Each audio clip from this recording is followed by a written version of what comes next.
2. Good evening, everyone. This is Mayor Cyril Jefferson with the High Point City Council, convening our regular meeting on January 16th, 5:30 p.m. All members of council are present, and before we get into the fullness of our meeting, we're actually going to have a moment of silence and a pledge of allegiance.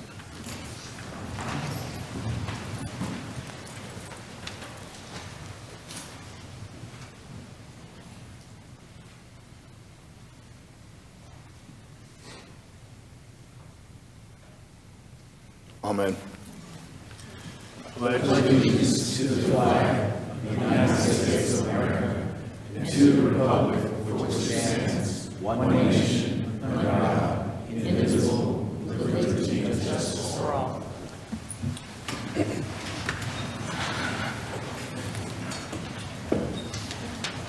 We have our meeting for today's agenda, and before it's officially entered into, we want to adopt our agenda. And so first and foremost, I ask if there are any changes needed to the agenda. Hearing none, is there a motion to adopt? So moved. There's a motion made by Councilmember Cook and a second by Mayor Pro Tem Holmes. Any discussion on that item? All those in favor, please signify by saying aye. Aye. Any against? And the agenda is adopted. The first item we have on our meeting for today is recognition for the VISTA program with High Point University. And I'm so excited that we get to do this recognition today. For those who do not know, the Vistas hold a very special place in my heart, not just because Lavelle McMichael was over them. That was a joke, Lavelle. But also because the Vistas do incredible work here in our community. For those who do not know, they partner with nonprofits. They even work, I think, with our city's community development and housing department and doing some work, and have for the past, I don't know, decade it feels like, have been doing incredible work. So we have a resolution, and I'd like to invite all the Vistas to come on up with me for us to read this resolution.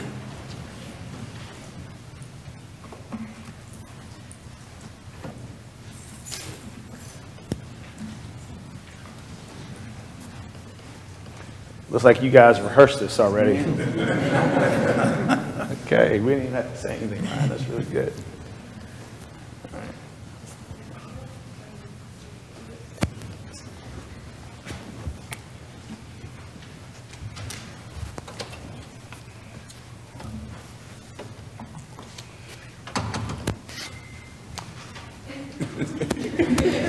I wasn't sure if we were going to do one row or two rows, but squirrel in your world.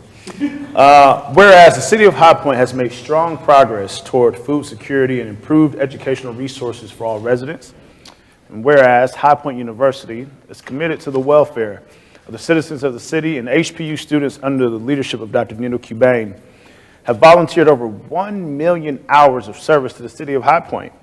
And whereas since 2013, HPU has partnered with the Federal AmeriCorps Volunteers in Service to America VISTA program, so HPU graduates and other graduates could each serve High Point over the course of a year to improve food security or education. And whereas HPU provides free housing, meals, leadership, and other resources so the Vistas can be successful in the work they do.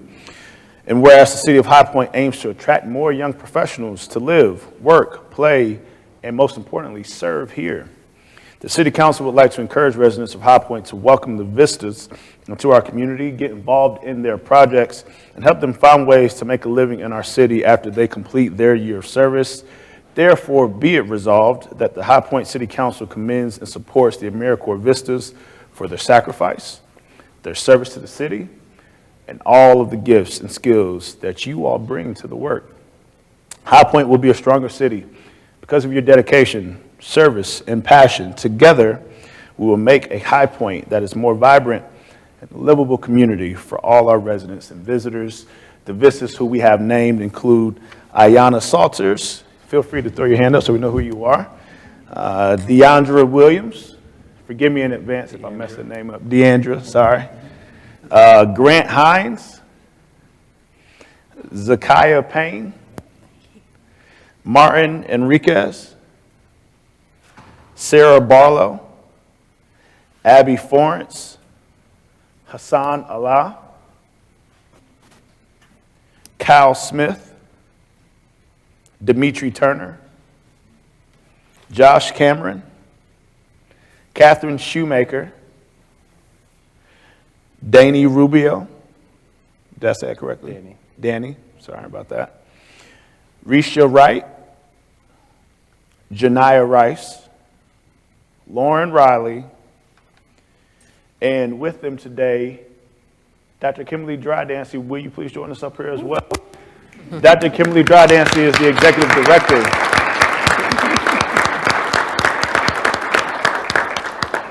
Dr. Kimberly Drydancy is the executive director of the Center for Community Engagement at High Point University, and Reverend Lavelle McMichael serves as the director of the VISTA program. And this isn't on the resolution, but you all just received a very special recognition. Can you just remind me, it's from the Kellogg Foundation. What is it? It's the certification, right? Carnegie. God, sorry. So it's the Carnegie classification, which is one of the top classifications you can get, especially for the work you all do in community engagement. I think there's only so many programs across the entire country who actually get that classification. You have to literally, I think, apply every so many years to stay. Every 6 years you have to reapply. It takes like a year to do the application, to do all the research and pull everything together. And you can't get that certification without the incredible work being done by AmeriCorps Vistas. Can we please celebrate this incredible group, please?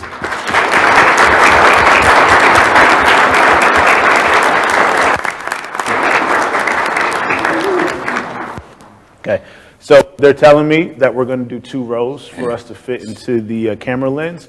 We're going to ask all of our vertically advantaged folks to be in the second row, and those who are also vertically advantaged to move to the front, if you don't mind. And then let's come on to the center. Vertically advantaged, yeah. With privilege? Yeah, sure.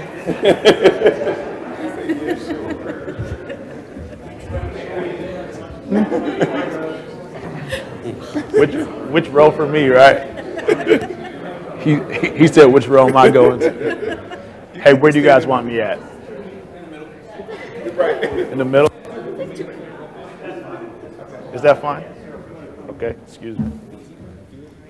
Josh. Right here? I don't want to block Ayana. Right back behind, kind of in Okay, here. nice. We kind of have you guys kind of flanking. Just Roll out. Beer.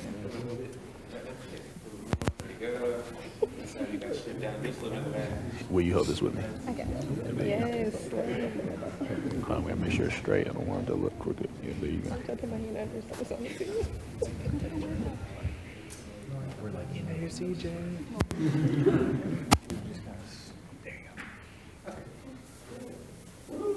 See your face. Great. All right, ready. 1, 2, 3. Do a couple more. Okay. 1, 2, 3. Thank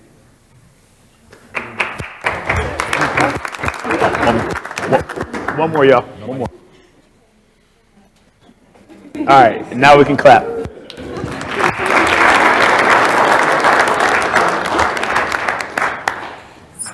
If you want.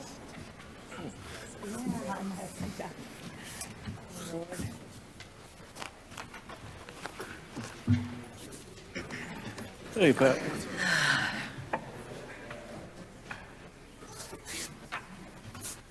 So thank you, Mayor Jefferson and council for honoring the AmeriCorps Vistas. We're really excited about serving here in High Point, and I have the amazing job that allows me to work with 16 young professionals from all over the country, and more specifically those who graduated from High Point University, and I get to work alongside some great individuals, including Kimberly Drydancy, who's our executive director, Robert Tillman, who's the director of our Bond Leader program, and Jennifer Wagner, she's our communication specialist, and Allison is over our service learning. She's not here tonight, but we just appreciate the opportunity to support local nonprofits. We work with 14 nonprofits, and we're able to help them expand their capacity to service the residents of High Point, and we're really excited to be able to do great work, meaningful and impactful work that allows the residents of High Point to receive what they need on a day-to-day basis. So thank you so much for this honor, and kudos to these 16 young professionals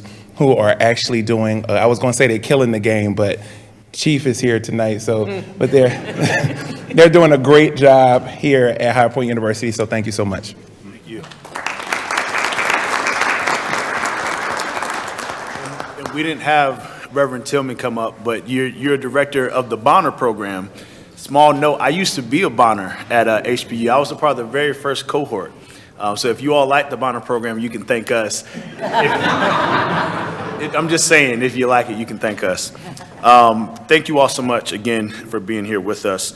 Next item we have is our public comment period, and we do have one person who signed up to speak, but even if you didn't sign up, you can still come up. We're going to call folks in the order in which you are listed here. Everyone who's speaking to council, we ask that you limit your comments to no more than 3 minutes. We'll ask you to come to the podium, state your name and address for the record. First listed here, I believe it is Samuel Elder Whitley Jr. And I'm sorry, Mayor. Ryan, I just got a text from a constituent that the sound's not on. They're trying to listen into the meeting. If you would just double check that, sorry. Happy New Year's. I said that because I haven't seen a lot of y'all. My name is Elder Samuel Whitley Jr., and I live at 400 North Main, Unit 301.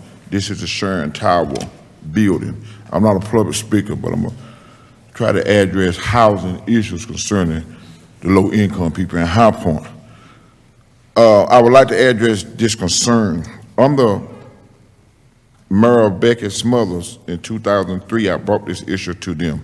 I have brought this issue to several mayors and councils about the illegal drug activity, the gang activity, and the illegal activity of the High Point Housing Authority under the HUD federal funding program. These properties are activating illegal activities such as trafficking drugs, selling drugs, delivering drugs, and the use of the drugs, and it's in the federal release that this activity cannot take place. By being in High Point, North Carolina, at this time, it's nowhere safe, fair, and affordable to live for the low-income people such as myself on SSI, some on Social Security and SSDI. I am a living witness of this activity. I have seen the drug dealers take over several residence apartments in Sharon Tower at this time. I have been given different people to speak to in High Point government, former mayors, former police chief, former managers, former narcotics and vice agents, even our newly elected Sheriff Danny Rogers. Nobody have taken any actions on this. And I said 2003, look how many years this been. I am asking this newly elected administration to stand on the issues that y'all ran for. All y'all promised us, and I got out and I made people get up that haven't voted in years to vote that we could change the city of High Point. I'm asking that y'all will help me continue this fight, that y'all will come together some kind of way and put legal law enforcement officers, security officers cannot handle this.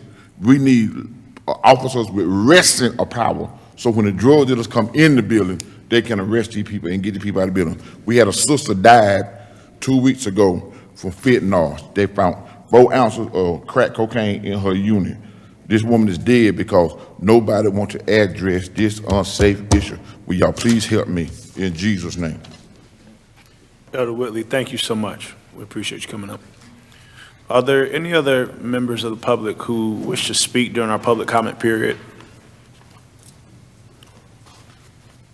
If not, then we'll close the public comment period and move on with our agenda. First item for consideration are our consent agenda items. And before we call for a motion on this, I'll ask if there are any items that need to be removed for discussion. Hearing none, I'll entertain a motion of approval for these items. So moved. Second. Motion's been made by Mayor Pro Tem and seconded by Councilmember Johnson. Any discussion on that motion? All those in favor, please signify by saying aye. Aye. All those against? That motion passes. Next item for discussion is consideration of an appointment to the High Point Housing Authority Board. Council is requested to confirm the appointment of former Councilman Chris Williams to the High Point Housing Authority Board to fill an unexpired term, the appointment to be effective February 1st, 2024, and will expire on December 22nd, 2026. I don't believe there's any staff discussion or updates on this. I think it's just for council's consideration. If there's any questions about it, council can feel free to ask. If not, we'll entertain a motion for that approval. So move. Second. It's been motioned by Councilmember Moore and seconded by Councilman Johnson. Any discussion about the motion? Just that I'm disappointed that Chris isn't here. I was hoping to get to see him and congratulate him for wanting to serve. So I can't think of a better person for that position. Absolutely. So. Also, Chris, if you're listening, I'm going to call Chris. you about not showing up. Any questions? All those in favor, please signify by saying aye. Aye. Any against? That motion passes. Next item, 2024-009, is a resolution of intent, annexation 23-04. We're going to have Mr. Shannon, who's a senior planner, to come up and discuss approval of a resolution of intent to establish a public hearing date, February 19th, 2024. Yes, this is a proposal to annex a parcel off of Pinecroft Street. Staff is requesting council adopt this resolution that sets a public hearing date of February 19th. Thank you, Mr. Shannon. Any questions for staff from council? If not, then we'll entertain a motion to approve this resolution of intent. So moved. Second? The motion has been made by Councilwoman Monica Peters and seconded by Mayor Pro Tem Holmes. Any discussion on this item? Hearing none, I'll call for a vote. All those in favor, please signify by saying aye. Aye. Any against? The ayes have it, and that motion passes. Next item is 2024-010. It's National Register nomination for One Plaza Center property.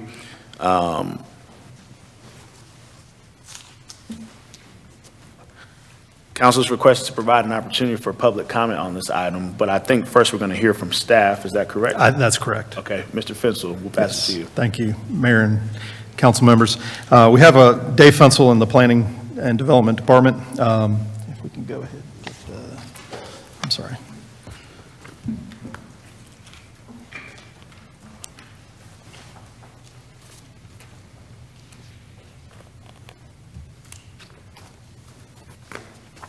Perfect. Thank you. We have a National Register nomination for One Plaza Center, also known by many as Showplace West, has also been known as First Citizens Bank Plaza, property that's located at 101 South Main Street. Here's a quick overview of the property. You can see the rectangular shaped building on a trapezoidal piece of property, adjoining High Street in between South Main and South Wren Streets. The property features an 8-story office building that was constructed between 1970 and 1974, as well as the associated mid-century plaza along the front of the building, adjacent to High Avenue, and the circa 2000 addition with a pyramidal glass roof. The building was designed by J. Norman Peace of Peace Architecture in Charlotte as part of the East Central Urban Renewal Project. The building is the only office building that was constructed in downtown High Point in the second half of the 20th century. And we'll just point a few pictures of the property. Everybody's, I'm sure, very familiar with this building in a very prominent location. And you can see that pyramidal tower out front and the 8-story office building and the windows, a few views of the plaza, a view of the south elevation behind and adjacent to the city's parking garage. That's between Wren and Main Streets, and another view of the plaza. I'll go back. The nomination report states that the One Plaza Center property retains strong architectural integrity of design, materials, and workmanship that are representative of its mid-century construction. The exterior of the building and the plaza are largely intact, and with the exception of the pyramidal glass pyramid addition, is in keeping with the original design of the property. The Historic Preservation Commission reviewed this nomination at their January 10th meeting last week and unanimously recommended approval by a vote of 6-0.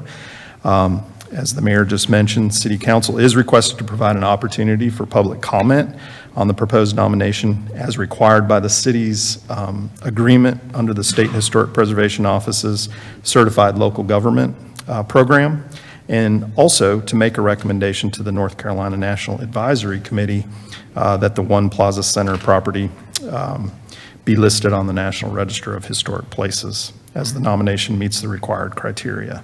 Staff does recommend City Council provide a positive recommendation on this National Register nomination as it meets the required review criteria. And the North Carolina National Register Advisory Committee is scheduled to consider this nomination at their regular February 8th, 2024 meeting. I'd be happy to answer any questions about the nomination at this time. Thank you, Mr. Fensel. Any questions for staff? This designation, yes, Councilman Moore, the designation, this property, does it do anything to enhance or detract from renovation, future development, or any of that? It does, if the property was designated as and named to the National Register, there would be some tax credit advantages available to the developer of the property. There's certainly no obligation to renovate the property in any certain way unless you were to try to take advantage of those tax credit opportunities. And a requirement would be to work with the State Historic Preservation Office on any changes to the property, the building or the site. This is Councilman Holmes. So the designation wouldn't limit a developer from making material changes to the structure of the property? No. Only if they were to go through the tax credit, seek tax credits, would they need to have conversations and get plans approved in advance of making those changes to take advantage of those tax credit. Any further questions? We provide an opportunity for people to sign up to speak in a public comment, and we don't have anyone signed up on the sheet. However, if there's anyone here who wishes to speak on this item, you may feel free to come forward at this time.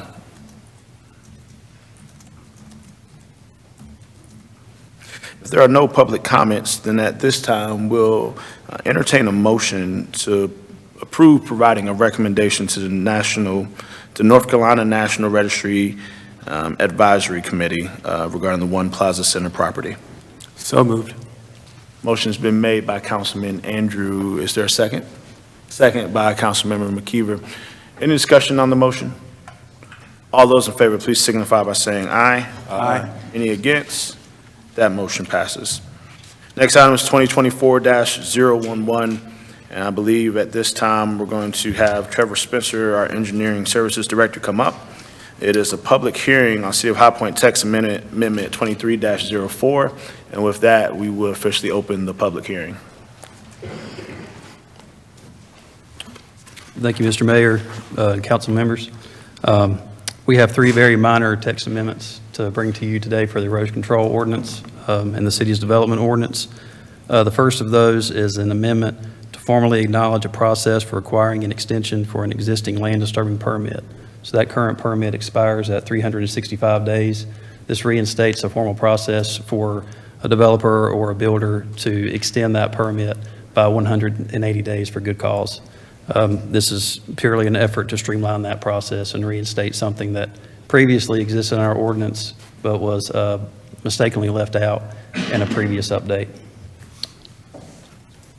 The second proposed amendment revises the number of calendar days to provide temporary ground cover and permanent ground cover to 7 days, from 7 days to 21 days. This is to realign with general statute requirements in the Sedimentation and Pollution Control Act. And then the other amendment is for permanent ground cover to extend from 14 days to 90 days. And again, that realigns with general statute requirements. This will provide the developer sufficient time to achieve permanent vegetation establishment, and as previously stated, is in accordance with the SPCA. And then the third and final amendment is simply a correction to a typographical error in Section 910, soil erosion and sediment enforcement penalties. The final paragraph in this section should be revised from 910O to 910N to be in proper sequence.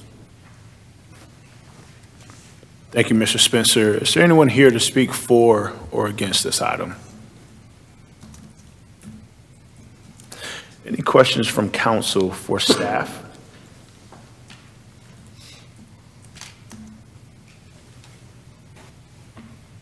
Hearing none, I'll go ahead and close the public hearing and make a motion to approve this item, stating that it is and will adopt the consistency and reasonableness statement as included in the staff report. Is there a second? Second. Second made by Mayor Pro Tem Holmes. Any discussion on the motion? All those in favor, please signify by saying aye. Aye. Any against? That motion passes. Next is 2024-012. It's a public hearing on High Point University zoning map amendment 2023-28. We will hear from Mr. Herb Shannon, Senior Planner with Planning and Zoning Department, and I will go ahead and open the public hearing. Yes, this is an application that's submitted by High Point University. They're requesting rezoning to add the former College Village Shopping Plaza to the university campus. This is an approximately 11-acre commercial property containing a 160,000 square foot multi-tenant facility. This is an expansion of a previously approved university zoning. In 2022, the university obtained zoning approval for the budding Seacrest Funeral Home and parking lot. This proposed amendment adds the shopping center to that prior zoning approval. I would note the main tenant, the Food Lion grocery store, is not part of this zoning request, even though that is owned by the university. And the BP convenience store is also, that's at the corner, is not a part of this request, as that is owned by a separate property owner. This slide shows the city's adopted land use plan for this area, where this is designated as a commercial corner, as local convenience commercial. And the current zoning pattern, the area in the gray are either institutional or conditional zoning, institutional zoning. The area in yellow is residential single family 5, and the area in red is zone retail center. The applicants are requesting that that eastern portion of the shopping center be rezoned to a conditional zoning institutional district to expand university activities upon that site. Included with this application is a conditional zoning ordinance, and in that conditional zoning ordinance, conditions have been offered to update landscaping along the East Lexington Avenue frontage of the site, also to upgrade landscaping within the parking lot directly behind their signature fence. Finally, pedestrian access conditions have been offered to install a sidewalk along the frontage of this commercial site and to update the crosswalk at the intersection of Centennial Street and Lexington Avenue.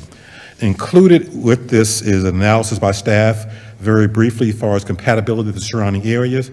This is a long-standing commercial use.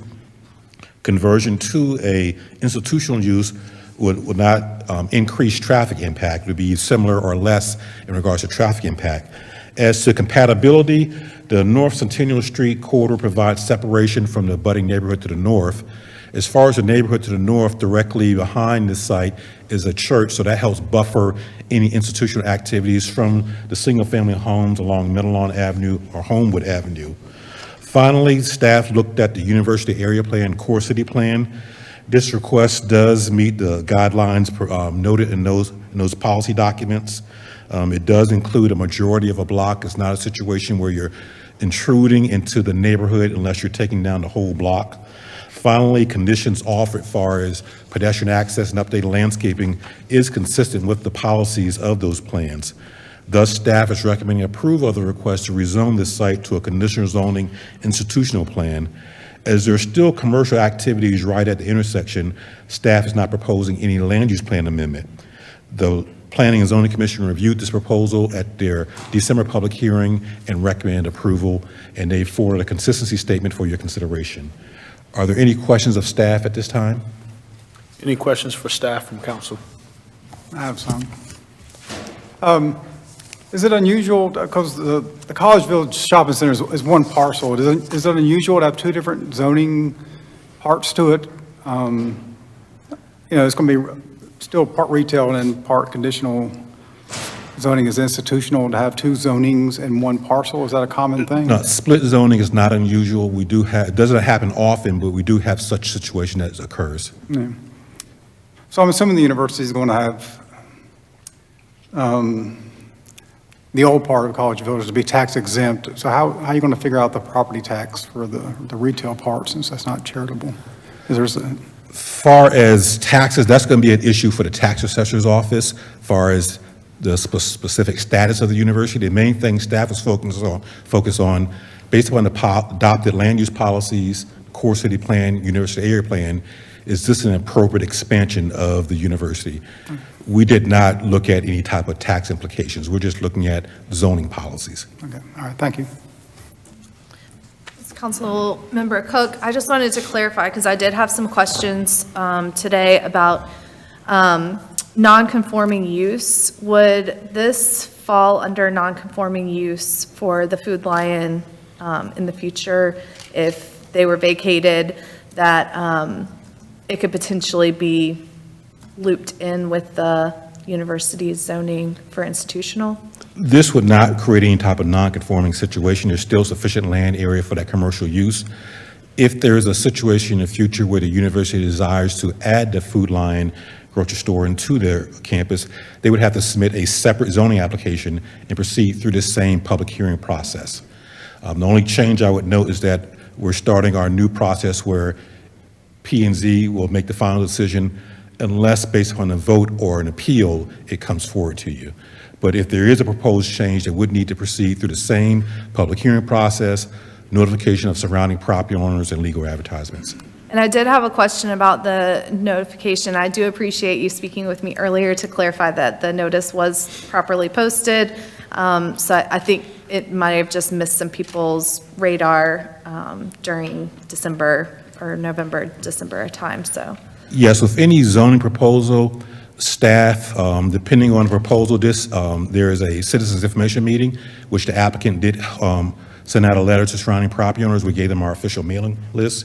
Staff also, by mail notice, we notified all property owners within 300 feet of the perimeter of the site, along with posting a public hearing sign on the site and legal advertisements in the newspaper. And I would say between the Planning and Zoning Commission and the City Council meeting, staff received about 20 phone calls where we addressed questions. And then just one last question. There were some questions around what could potentially happen to the street with them now having that whole section almost to the intersection of Centennial and Lexington. So could you just explain how that would work if they wanted to overtake the street use? There were some questions that staff received about, is this associated with a street abandonment, similar to what happened to Montanville Avenue, far as the university requesting to abandon that portion of Lexington Avenue. That's a separate process that would have to go through a public hearing process through the Planning and Zoning Commission and City Council. But this rezoning request has nothing to do with the abandonment of Lexington Avenue as a public street. Thank you. And thank you to all the staff for answering questions that I sent out today.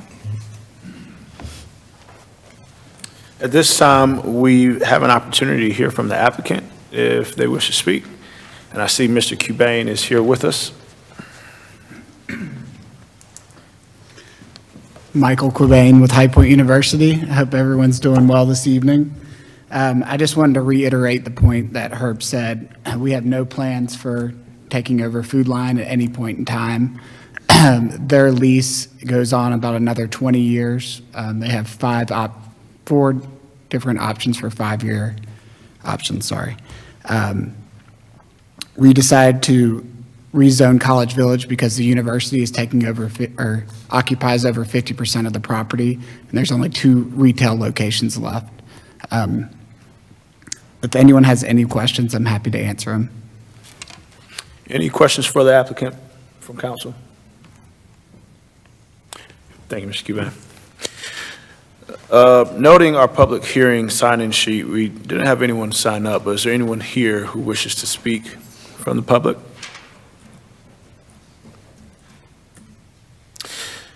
Hearing none, I'll go ahead and close our public hearing and make a motion to approve this item and adopt the consistency and reasonableness statement as included in our staff reports. Is there a second? Second. Second made by Councilmember Peters. Any discussion on the motion?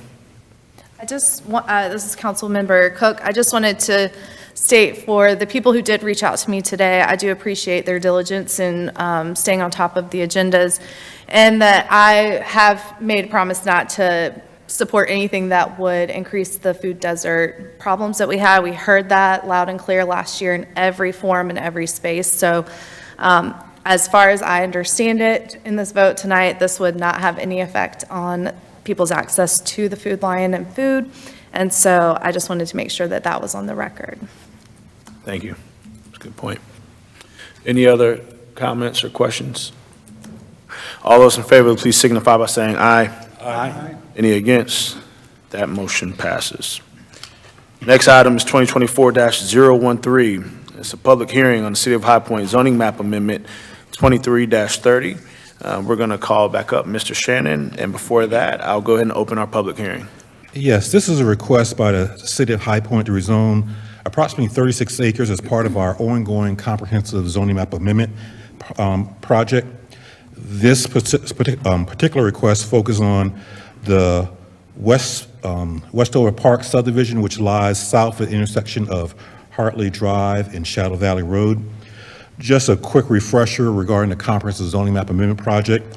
This is a project that staff is a multi-year project we're working on, that we're reviewing and evaluating zoning throughout the city, identifying areas where the zoning is out of sync with the existing use of land or policy, and revising obsolete zoning districts.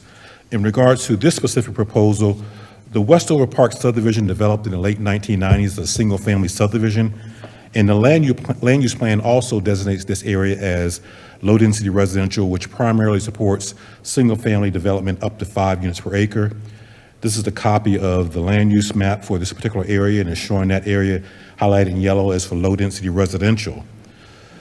The reason why this is before you today is, even though this is developed as a single-family subdivision, land use policy supports single-family, the zoning is for multifamily. So to prevent a situation where someone can go in and try and buy up a few homes and insert multifamily in the middle of a residential neighborhood, staff is recommending rezoning this subdivision to the R5 district, as it more accurately reflects the manner in which this area developed. So this was reviewed by the Planning and Zoning Commission at the December public hearing. Staff is recommending approval, and the Planning and Zoning Commission is recommending approval. The key goal is to ensure the stability of this neighborhood long-term. Are there any questions of staff at this time?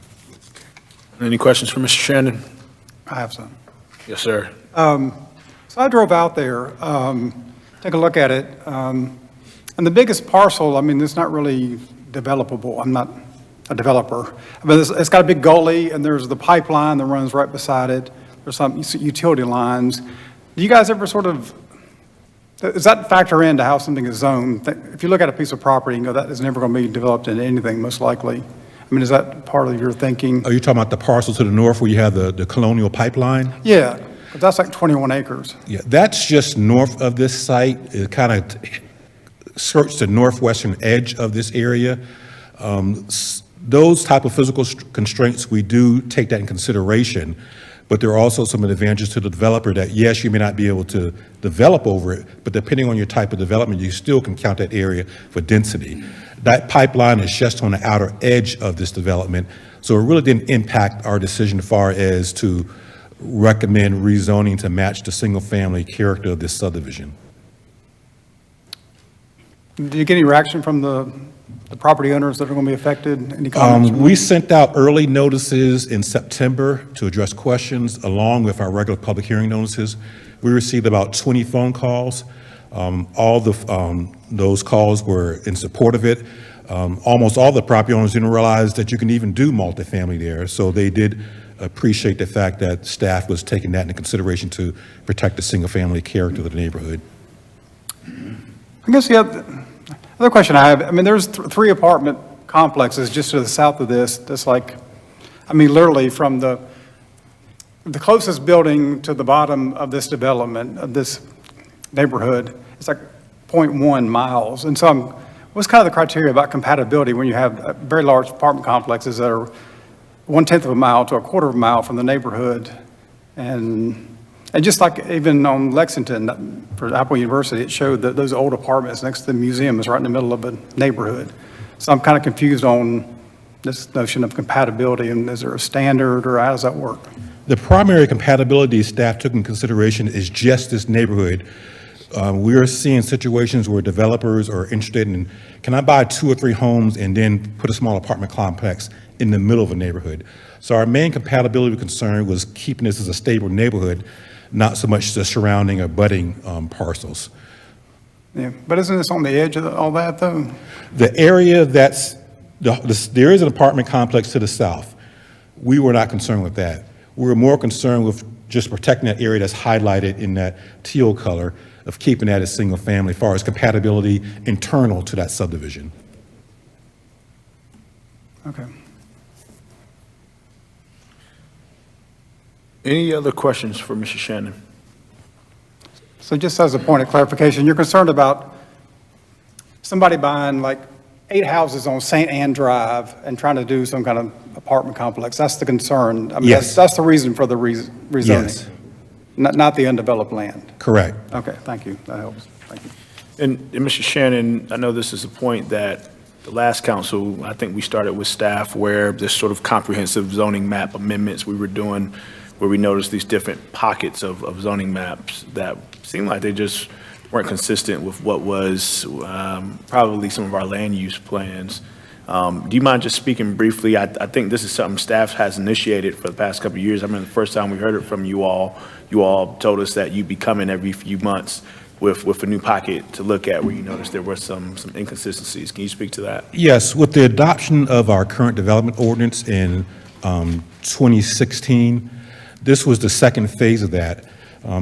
A lot of the land within the city of High Point was developed under zoning regulations adopted in the 1980s in our previous development ordinance, which was adopted in 1992. With the adoption of our current ordinance in the upcoming comprehensive zoning map amendment plan, we thought that would be a good time to, let's look at zoning throughout the city, because we've noticed some areas of inconsistencies, and we wanted to make sure that if someone buys into an area, that there's some reliability that it's going to stay a certain zoning district. So that's why we're systematically going through the city. It's probably going to be a 10-year project where we're going through neighborhoods, driving through them, researching the zoning history, and determining, is this consistent for our land use policy or inconsistent? Is someone buying into the area that could just change without their knowing it? For example, if a developer were to buy up 4 or 5 lots and want to put in an apartment complex, no public hearing is required. Zoning allows it. So we're systematically looking at those areas. We have a lot of areas that are under the old conditional use zoning, which the general statutes kind of invalidated in 2011, where they can stay in place, but new zoning is conditional zoning. So we're looking at those old zoning conditions. If the conditions have been met, there's no need to have them. So it's just another way of cleaning up our zoning map to make it easier for future resale of properties or future redevelopment of property. And I anticipate this year we'll get a number of these that'll come back before us. Yes. As you all continue to do your research and find some opportunities to clean up, as you say. Yes. I guess point of clarification, and with the new rules for planning and zoning, when the city initiates one of these, does it still come to council, or if the planning and zoning approves it, that's kind of the end of it? The Planning and Zoning Commission has final authority unless there's an appeal by an aggrieved party, or if city council wishes to make an appeal, but you have to do that by your next council meeting. But we try to look at situations that are not too controversial. And if they are controversial, or even if they are straightforward, we try to send out early notices 3 to 4 months in advance, so staff has opportunity to field phone calls, sit down with homeowners associations, and address their concerns early. I have a question. Yes. Who owns the properties within this teal that are undeveloped? I think the only property that's undeveloped is in the northwest corner, and I do not know the name of that specific property owner. There's only one undeveloped parcel. Everything else is developed.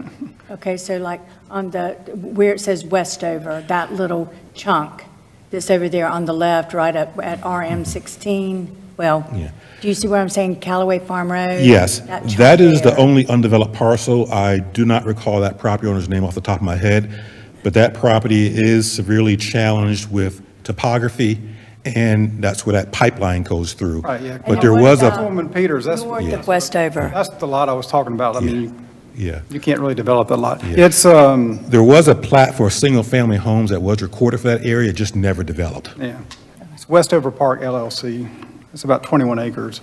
Okay. I mean, I guess you can develop any lot if you want to, but it would take a lot. Were they I'm not sure how okay you'd with make the money. Rezoning?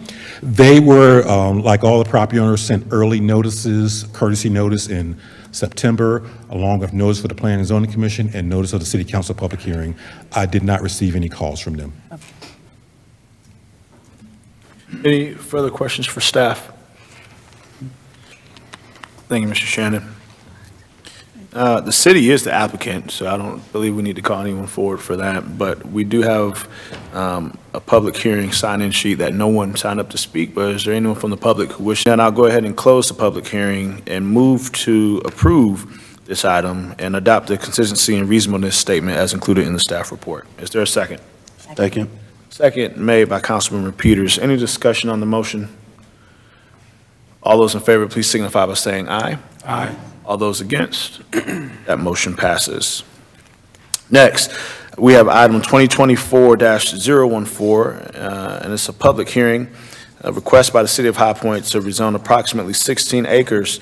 We'll have Mr. Shannon to rejoin us, and I'll go ahead and open the public hearing. Yes, once again, this is another one of our comprehensive zoning map amendments. This is a proposal to rezone the Vineyards Townhome subdivision.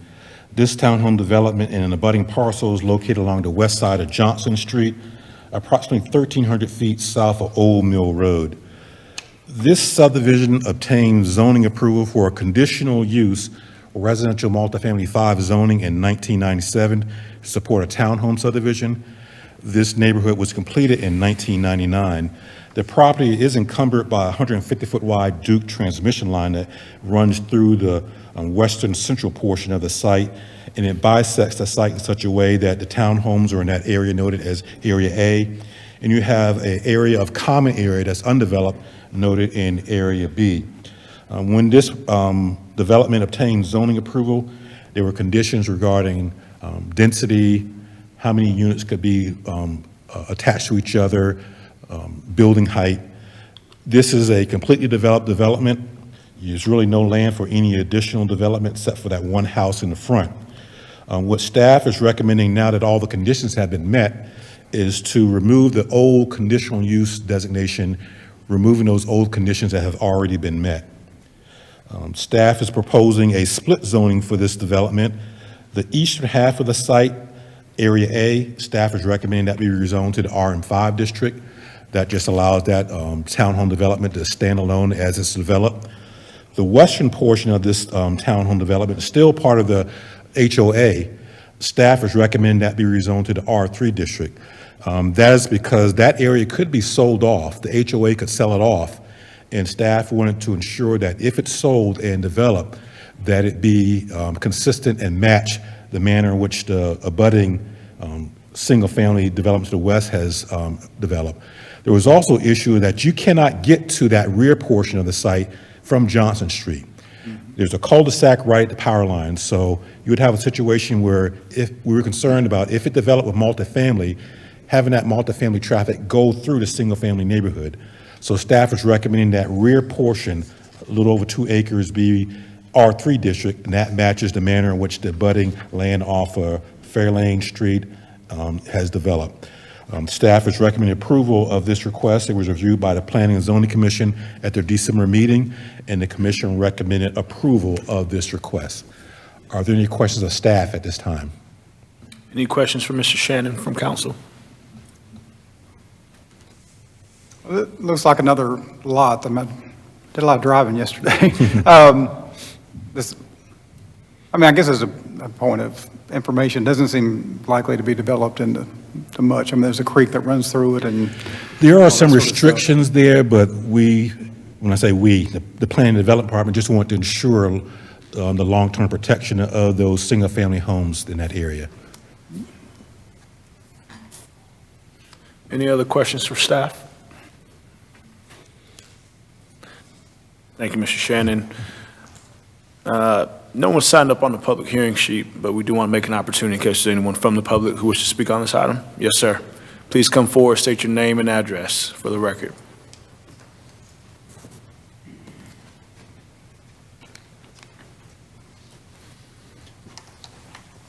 My name is Grant, G-R-A-N-T, Swaim, S-W-A-I-M. I live at 706 Vineberry. I'm the president of the Vineberry Homeowners Association, and we're all for this. And everybody sees a sign go up, and I'm a senior citizen myself. A lot of it, they're all upset. What's going to happen? What's going to happen? I came to the previous meeting about this. Go back. It's good because we got 2.25 acres of land. You know, it doesn't lay well. There's 2.25 acres of land over there that would be thrilled to have his own single-family home. You could on Malibu Drive, and you know, part of it's on one side of Malibu. Then Malibu goes a single-lane gravel road for the powered people to get to the power stand or a tower there, and to get to the base of it. But the bulk of that is on the west side, and there's a great place to build a house. And so what we would do, if this is rezoned, we would work with the realtor to find the best way to either sell to adjacent landowner, a property owner, or to sell it straight out for a house. So we would move pretty quick to do that, which increase the tax base for the city, put some money in our coffers, and put it back into our development. So we're all for it. Thank you so much, Mr. Swaim. We appreciate you coming to speak. Thank you. We like when folks come to say they're all for something. Tell your friends. Come back more often. Helps us. Are there any other members of the public who wish to speak on this item? Seeing none, I'll go ahead and close the public hearing and move to approve this item, and we'll adopt the consistency and reasonableness statement as included in the staff report. Is there a second? Second. It's a second by Mayor Pro Tem Holmes. Any discussion on the item? All those in favor, please signify by saying aye. Aye. Any against? That motion passes. And folks, we have come to a point in which we can entertain a motion to adjourn. So moved. Second. There's a motion made by Dr. Councilman Harmon and a second made by Councilman Tyrone Johnson. Sorry, it's a lot of titles. Any discussion or announcements from council before we close out? All right, well, Mr. Mayor, I just want to say thank you to everyone who came out to participate in the MLK weekend. It was a great weekend of events, starting with the Black and White Ball on Friday and culminating at Williams Memorial last night in a rousing service of community to celebrate the legacy of Dr. King. Thank you for all of those who planned, who supported and participated. Please spread the word. This event, we'd love to see it continue to grow and attract more people in the city and participation. So please, as we continue to engage with our community, make sure that everyone attends this event. The legacy of Dr. King is not just germane to African Americans. His legacy spanned all races and all creeds, religions, and so we would love to see the entire community come out and participate in this event next year. agreed. Many thanks. Mr. Mayor, so the first meeting ever of the Transparency, Engagement, and Communication Committee meeting is 9 o'clock tomorrow morning if you're not busy, so come and sit with us. Inaugural. Yeah, the inaugural. Inaugural, yes. Thank you, and your First of many. transparency, sharing the transparency, engaging communications. Appreciate it. And actually, I have one thing to say. And I'm sorry, sir, what was your name again that you spoke a little while ago? Yeah, what was your name? Sam Whitley Jr. Well, I wanted to tell you, and I'm super proud of our High Point Police also, but tomorrow at 9 a.m., we're having a nuisance. It's Wednesday, January 17th, response to a chronic drug house on Ennis Street. So we are starting to try to get neighborhood and folks out with flyers to say, you know, enough, we're not doing this anymore. So thank you for coming and sharing what you shared today. And I'm super proud of our High Point Police Department for taking this initiative. And if you want any more information, just let me know and I'll tell you where to go. So, You talking about a single dwelling house on Ennis Street? on Ennis Street. Yeah, I might not should say too much more. Okay. I'm talking about federal funding houses or apartment units. Like, you got Springdale right here, you got Turnertown, Allentown, Newell Court, all of these federal, some of them are houses or some of them are private. This is apartment housing. We don't have nowhere that we can stay that is safe anymore. The gang members and the drug dealers have took all these units over. And I've been bringing this to High Point since 2023. I see that former wagon right there. No, he just looks like him. No, he just, he does look like Sure, that happens all the time. Yeah. He does look like him. Mayor Wagner. I'm more of a preacher than a I don't understand the city of America. This is what's going on. It's the same stuff that you see on TV. Y'all remember the movie New Jack City? That is what happened in High Point now. We have that fourth generation get away from us. We cannot lose no more. I got family members in the cemetery. Some of y'all might have family members in the cemetery. This is what they have done. If you listen to the stuff about P. Diddy and beef in Pastor J, that is true. Elder Whitley, we appreciate you so much, and there'll be some council members after the meeting who I think would love to hear that. We appreciate you. Any further discussion from council? All right, hearing none. All those in favor, please signify by saying aye. Aye. Any against? That motion passes, and we are adjourned.